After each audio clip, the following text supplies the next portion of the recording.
Bad decision buffer.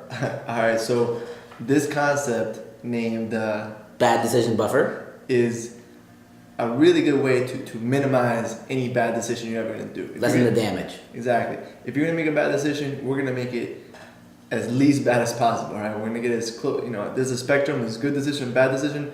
We're going to get it as close to good as possible, right? So there's no such thing as a good or bad decision, it's a spectrum, right? And we want to get it as close to good than to bad. So what we're going to do is, in this bad decision buffer, we're going to have a really pre-made ritual for you to do. Whenever you're having thoughts of making a bad decision, whether it's skipping a workout or whether it's having a certain craving for a certain food and you're thinking about going to a drive-through or going and getting a certain meal.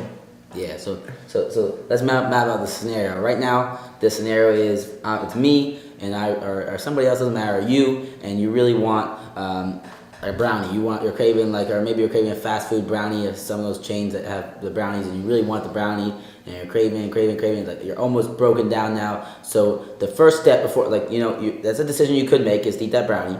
But the first decision you're gonna make before you do that, to rationalize and make sure that's a real decision you want to do, and to limit the damage of eating that brownie or eating something bad or doing something bad. The first decision we're gonna do is, Alex. The thing we're gonna do is to reduce impact is drink 16 ounces of water.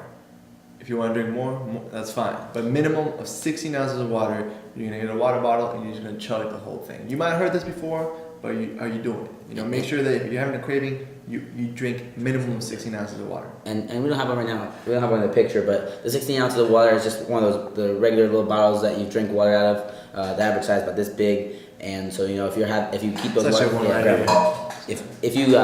if you have those at your house, just either grab one out of the cabinet and just pound it down. If not, just the average big glass of water is good. But this is Alex has in the hand right here. It's a normal thing. This 16 ounces right here, and then you literally just chug this as quickly as possible. Chug it as quickly as possible, like Alex is doing. One, you're rehydrating yourself, making sure your body's functioning properly. I mean, your body is anywhere from 60 to 75% water, depending on what takes you back to your college days real fast. Depending on what statistic you are. So you're drinking your water, and then after that, Alex, like he just did, we have a timer right here. He puts a timer on. And what are you doing with that, Alex? So it's a little $5 timer. I got this at Walmart. It doesn't have to be a sophisticated timer. You can use your phone timer, whatever you want. I like having this one. I have like 3 of these all over my house. I use them for all kinds of things. Literally just set it for 5 minutes and then chill. Relax for 5 minutes after I drink the water. And then let's say this thing beeps, it's 5 minutes later. If I still want the craving, if I'm still thinking about going out and getting that fast food, what do we do next? The next step, after you put the timer on, you totally forgot about your craving, you're just chilling, doing whatever, go on the computer, do whatever kind of task you have to do, either at work or at home. And then after the 5 minute comes, if you're not craving that brownie or whatever you were going to do bad, or the decision that you were going to do bad, you just go about your day. But if you're still on the chain, you're still craving it, the next step you're going to do is do a workout. And what we're going to tell you to do is you're going to do 10 squats. A little full body, get all the blood pumping through your body workout, 10 squats. So once you do the workout, you're going to use your timer again. You're going to set it for 5 minutes, put it down, and distract yourself. Either go on a website you like, listen to something on your iPod, whatever. Just distract yourself and wait for that thing to beep. Once it beeps, you go on to the next step of the bad decision buffer, where we're going to minimize the impact of you going out and binging on something crazy. So what's next? The next step is you're going to choose a 100-calorie snack or under. Good examples of this are a banana, apple, orange, things of that nature, things that are going to fill you up. Like a banana, it's usually around 90 calories depending on the size. They're extremely filling, and it's going to satisfy that urge to really, if you're craving something to eat, put something in your mouth and chew on it. Sort of like smokers, they use the fake smoking mechanism, the steam or whatever, they smoke it. It satisfies that urge to have something in your hand and to be blowing smoke. So we're doing the same thing with that food, and on top of that, we're gonna force you to ingest something healthy or healthier than what you were gonna put into, to minimize that damage and to as a buffer. So if you notice here, in the previous sections, we took roadblocks out in order for you to do good activities, right? So we talked about streamlining your ritual to go out and work out, where you have your shoes and your socks and your gear next to your bed, next to your fully charged iPod or whatever you use to listen to music, and everything's there with your headphones ready to go, so you literally don't think, you just streamline out the door. So we want to take the roadblocks out of doing good decisions, and we're putting roadblocks in for making bad decisions. So they work synergistically together, and you completely minimize it. Remember, decisions are a spectrum, right? There's an ideal decision that's going to get you the six pack as fast as possible, and then there's decisions that are going to get you a little slower. Maybe are might seem like they're going to get you slower, but if you really do them and you set up this buffer, they'll allow for a sustainable, lifelong change, not really going extreme one end or the other. You're not going to be going from one end of the spectrum to the next. You're really going to be in a sustainable path of making good decisions, better and better decisions every single day. Exactly. And then after you do your 100-calorie snack or under, you're going to again put your timer on for 5 minutes. Again, ignore it, go about your daily activity. And at this time, obviously, you've decided that you really want this. If you still haven't gotten off your craving, and you're gonna bend a little bit. We're not breaking. This is not considered a break. We're gonna go on on our other concept, which we've learned or you're gonna learn, which is our bend but not break concept. And we're gonna bend a little bit. Whatever you are craving, you can have a little bit of it. But again, we're not gonna break and gorge ourselves and go crazy. We're just gonna have a little bit of it to satisfy the needs we have, and we're gonna go about our day. That's It's it. as simple as that. And the beauty of this program and this little flow chart that we're going to give you down below in PDF is that you do this step, you wait. If you still want it, you do the next step. If you don't, boom, you go up, and you're totally fine. You don't need it anymore.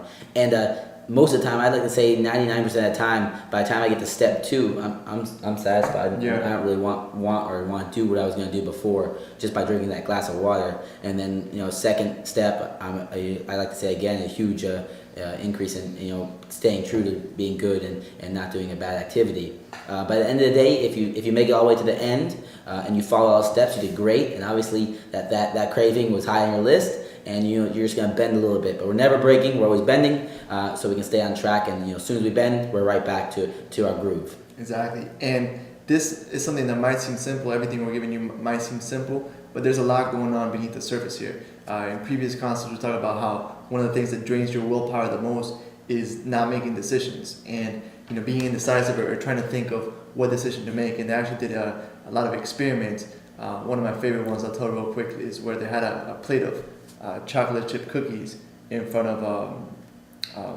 some kids, and the kids were asked to. There were two groups of kids.